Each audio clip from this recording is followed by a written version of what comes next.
Puede que si tienes menos de 40 años no sepas quién es, pero cada vez que corres, paseas y disfrutas del jardín del río Turia, lo haces gracias a él. Él es Ricard Pérez Casado y podemos considerarlo como nuestro primer alcalde de la democracia. No todas las personas que gobiernan una ciudad la transforman, pero él sí que lo hizo. Sembró las raíces de una ciudad moderna, abierta y con alma, de la que seguimos orgullosos y orgullosas. Y lo hizo con pocos recursos y con muchas resistencias, ya que fue una de las víctimas de la famosa batalla de Valencia de los años 80. No podía soportar la derecha que hubiera un alcalde socialista al frente de nuestro ayuntamiento.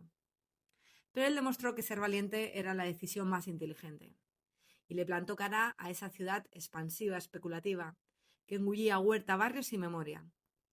Porque antes de que la sostenibilidad estuviera de moda, Ricard soñó con una Valencia sin autopistas y convirtió ese sueño en el Jardín del Turia.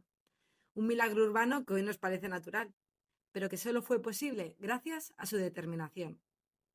Y defendió y protegió el chaler, cuando era más rentable proteger en ese momento el ladrillo. No necesitó levantar grandes iconos vacíos para dejar huella, porque su huella está en cada árbol del río, en cada risa de un niño en el Gulliver o en cada nota musical del Palau de la Música. Tuve la suerte de sentirme acompañada por su ejemplo. Me inspiró a ser valiente y por eso he querido dedicarle este vídeo. Gracias, Ricard, por entender que Valencia no es solo un espacio físico, sino un hogar compartido que hoy seguimos disfrutando.